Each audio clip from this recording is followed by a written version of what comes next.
Universities cherish free speech, but one student group says that ideal is in short supply at Northeastern University. Students for Justice in Palestine says the university unfairly suspended them earlier this month for handing out these mock eviction notices, which were intended to draw attention to what the group calls Israel's, quote, apartheid policies against the Palestinian people, end quote. In a statement, the university says the suspension came after multiple violations of campus policies over an extended period of time. This March 7th letter to Students for Justice in Palestine details the violations behind the suspension. Among them, sliding the eviction leaflets under doors in residence halls without permission, the disruption last year of another student group's event, vandalizing university property by placing stickers on campus structures, and failing to comply with the conditions of a prior probation. My next guest says the university is singling out Students for Justice in Palestine due to their political views.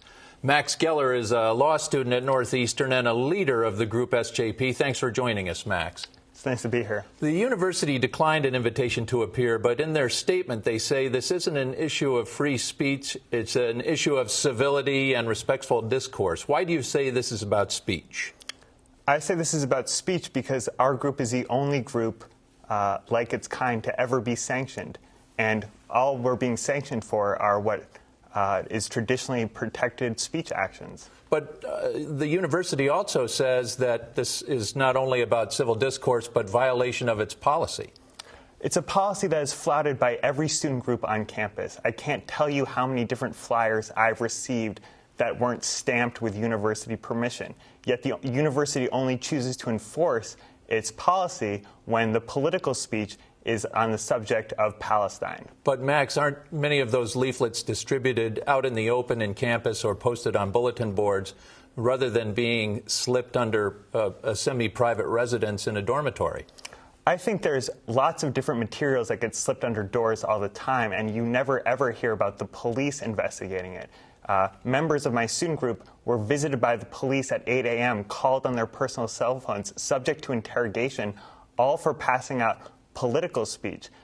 Students for Justice in Palestine feels as though our viewpoint has been literally criminalized on campus, and we're the only student group like that to feel this way.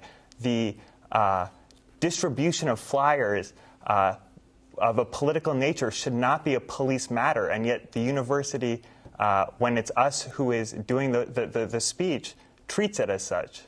There's an editorial that appeared in the student newspaper, and this is what it says in part.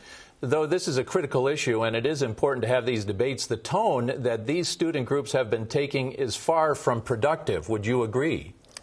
I would disagree. I think the reality is that Students for Justice in Palestine has been suspended in everything but name for about a year now. Our events have been moved around. The university has taken steps like imposing speakers' fees on us, and the only recourse we had left, the only ability we had to bring our educational message to campus was a direct action style flyering. So the charge that our tactics are unproductive is something I reject. We have limited opportunities to get our message out, and direct action is a protected manner of speech.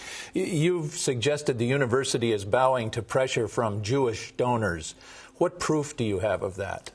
First of all, I have no idea about the religion or political leanings of the university's donors. However, I will say that any influence they might have on student speech rights is undue influence. And the fact that there is a statue of a man who has given millions of dollars to the school, but has also given millions of dollars to the Zionist Organization of America, who 5 months ago wrote a Title VI threat letter alleging an unsafe space for Jewish students on campus. That's too much of a coincidence to ignore. But that's a coincidence at best, and you're saying that they're bowing to pressure. Do you have proof that they're bowing to pressure from donors? I certainly don't have. I'm not privy to internal emails that the university has, and I would love to be able to direct those sort of questions to an administrator if they would show up on camera with me, but they won't.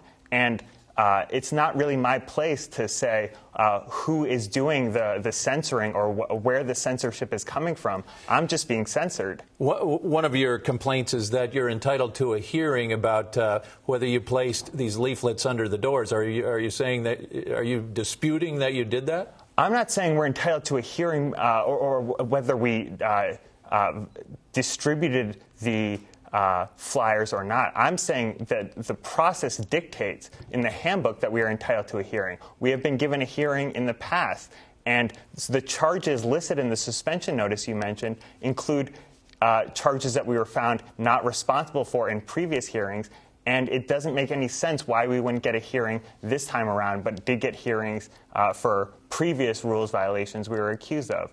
And all of those rules violations were for things like a walkout, all protected speech activities. All right. Thanks, Max Geller, for joining us. It's been my pleasure.